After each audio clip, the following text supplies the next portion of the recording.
आपका दूसरा सवाल, तो 3 तलाक का कह रहे थे कि मीडिया काफी 3 तलाक उछाल रही है, और इसका क्या जवाब है?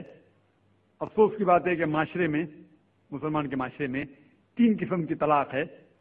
मुसलमान के माशरे में, सोसाइटी में, एक तलाक बिदअत, तलाक तलाक तलाक एक साथ में को हो जाती है।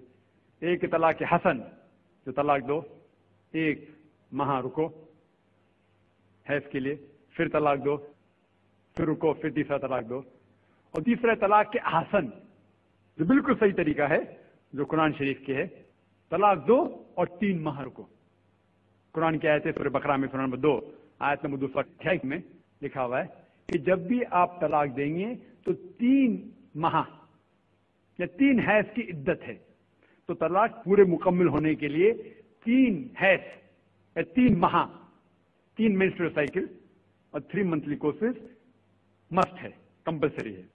अफसोस की बात है कि ये जो इख्तिलाफ उम्मत में है उसकी एक वजह है। एक सही हदीस इब्न अब्बास रज़ियल्लाहु अन्हु वो फरमाते हैं कि मोहम्मद सल्लल्लाहु अलैहि वसल्लम के दौर में 3 तलाक एक ही मानी जाती थी। हजरत अबू बकर के दौर में 3 तलाक एक ही मानी जाती थी। हजरत उमर के पहले 2 साल के दौर में 3 तलाक एक ही मानी जाती थी, लेकिन उसके बाद हजरत उमर रज़ियल्लाहु अन्हु उस सिचुएशन को देख के वो कहते अगर कोई शख्स 3 दे दिया तो 3 हो जाती है। इस हदीस की वजह से जो इख्तिलाफ उम्मत में है, और कई उलमा में इख्तिलाफ है, लेकिन उलमा में इख्तिलाफ है, रहेगा एक मंच पे आएंगे कि अल्लाह आलम।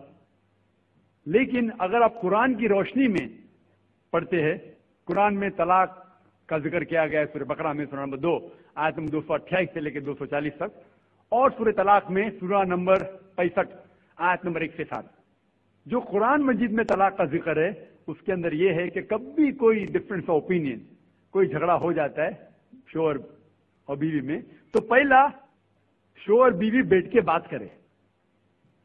ऐसा नहीं कि बीवी ने नमक ज्यादा डाल दिया और तलाक तलाक तलाक कह दिया और तलाक हो गया। अगर बीवी में नमक ज्यादा डाला, बोले आपको नमक कम चाहिए, मामला सुलझ जाएगा। बैठ के बात करो। फिर भी बात न बने तो अल्लाह ताला फरमाता है सूरह निसा में, सूरह नंबर 4 आयत नंबर 35 में कि आपके दरमियान एक हकम रखो, एक आर्बिट्रर बीवी की तरफ से, एक आर्बिट्रर शोहर की तरफ से। मतलब आर्बिट्रर, हकम कहते हैं आर्बिट्रर को, हकम रखो बीवी की तरफ से और शोहर की तरफ से, और मामला को सुलझा लो। फिर भी अगर बात नहीं माने तो आप फिर तलाक दे सकते हैं। तो तलाक देते हैं तो कई उसके क्राइटेरियाज है कि हैज के वक्त तलाक मत दो, जब आप गुस्से में तलाक मत दो, शराब की हालत में तलाक मत दो।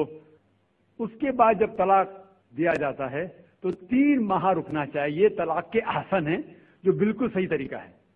तलाक दो और 3 माह रुको, और 3 माह के अंदर अगर आप रुजू करना चाहते हैं अपनी बीवी से तो रुजू हो सकते, अल्हम्दुलिल्लाह। अगर 3 माह तक आप समझते नहीं मुझे मेरे बीवी से अलग होना ही चाहिए, तो 3 माह के बाद, इद्दत गुजरने के बाद, आप दोनों मियां बीवी नहीं रहते, आप अलग हो जाते। लेकिन उसके बाद अक्सर मुसलमान भी नहीं जानते ये कुरान की आयत क्या है। कुरान शरीफ में लिखा हुआ है सूरह बकरा में, सूरह नंबर 2 आयत नंबर 232 में कि अगर वो शख्स अपनी पुरानी बीवी से फिर से शादी करना चाहता है तो मत रोकिए। तो अगर तलाक हो चुका है सही तरीके से, तलाक के आसन के तरीके से, और 3 माह हो गए, इद्दत गुजर गई, 6 महीने बाद अगर लगा भाई जो मैंने क्या गलत किया, मैं फिर से शादी करना चाहता है, तो वो आदमी अपनी पुरानी बीवी से फिर से निकाह कर सकता है। लेकिन नया निकाह नया महर, नया निकाह नया महर, जो कई मुसलमान नहीं जानते। अफसोस की बात है कि हम मुसलमान कुरान को तर्जुमे के साथ पढ़े ही नहीं, सही हदीस को तर्जुमे के साथ पढ़े ही नहीं। अगर हम कुरान शरीफ को सही तरीके से पढ़ेंगे और सही हदीस पे अमल करेंगे तो ये जो गलत फहमियां हैं दूर होंगी। और फिर से अगर शादी हुई, फिर से आप साथ में रह सकते, फिर से प्रॉब्लम हुआ तो फिर तलाक दो, फिर 3 माह रुको, फिर से अलग हो जाओ, फिर से आप चाहते फिर से शादी कर सकते। 3 बार जायज है, तीसरे बार आखिरी बार है, उसके बाद आप फिर से शादी नहीं कर सकते जब तक वो दूसरी किसी से शादी नहीं करे। लेकिन मैंने अपनी जिंदगी में एक भी शख्स मेरे जिंदगी में नहीं आया जो तलाक के हसन किया, सही तरीके से तलाक दिया, इलादा हो गए, फिर निकाह हो गया, फिर इलादा हो गया, फिर निकाह हुआ, फिर इलादा हुआ। मैंने कोई भी शख्स मेरी जिंदगी में पूरे दुनिया में ऐसा शख्स के बारे में सुना ही नहीं जो सही तरीके से किया और बिछड़ गया, फिर से शादी की, फिर से बिछड़ गया, फिर से निकाह के, फिर बिछड़ गया, फिर शादी करना चाहता है। अगर आप सही तरीके से कुरान के ऊपर अमल करेंगे तो ये नौबत आएंगी नहीं। और कुछ लोग जो इस्लाम को मजाक बनाए और क्या कहते कि अच्छा अगर एक साथ में दे दिए, 3 तलाक दे दिए, हो गई, अभी क्या हलाला करो। कुरान कहता है 3 तलाक एक साथ में भी देंगे तो एक ही होती है। मोहम्मद सल्लल्लाहु अलैहि वसल्लम के वक्त पे 3 भी एक साथ में देना एक ही होता था। हजरत अबू बकर के टाइम में भी 3 तलाक एक ही होता था। हजरत उमर के दौर में लोग जो कहते 3 तलाक 3 होती है, कई उलमा कहते हैं कि उनने ये अपने फतवे पे रुजू किए और उन्हें अफसोस था कि ये फतवा उन्हें दिए, और कई लोग कहते नहीं उनका फतवा सही था। इसमें उम्मत का इख्तिलाफ है। लेकिन अगर कुरान की रोशनी में देखेंगे तो 3 तलाक एक साथ में भी देंगे तो एक ही होती है। हजरत उमर के दौर में रज़ियल्लाहु अन्हु उन्होंने कहा था कि हम उसे कह नहीं सकते, क्या वो गलत है।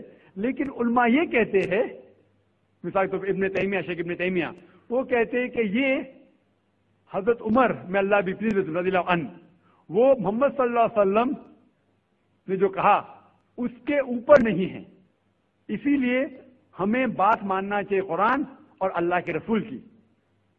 इसके अंदर हजरत उमर में अल्लाह भी प्लीज रज़ियल्लाहु अन्हु उन्हें रुजू किया, इसीलिए वो कहते कि 3 तलाक भी होंगी तो एक ही होती है, 3 नहीं होती। इसमें उम्मत का इख्तिलाफ इसलिए है कि हमने कुरान पढ़े ही नहीं। हम अगर कुरान पढ़ेंगे सही तरीके से और जाने, कई लोग ये समझते हैं कि तलाक के लिए 3 बार बोलना जरूरी है, अगर 3 बार नहीं कहेंगे तलाक होती ही नहीं। वो उनकी नादानी है, वो उनकी जहालत है। तो हमें क्या करना चाहिए, ये मीडिया उछाल रही है, हम मुसलमानों को ये तलाक का तरीका जो सही तरीका है तलाक के हसन, उसको आम करना चाहिए और ये कहना चाहिए किस बुनियाद पे तलाक दी जा सकती है, कब दी जा सकती है, कैसे मौके पे दी जा सकती है, देना चाहिए क्या नहीं। तो ये सब अगर हम मुसलमान आम करेंगे तो इंशाअल्लाह ये इख्तिलाफ जो उम्मत में है वो नहीं रहेगा।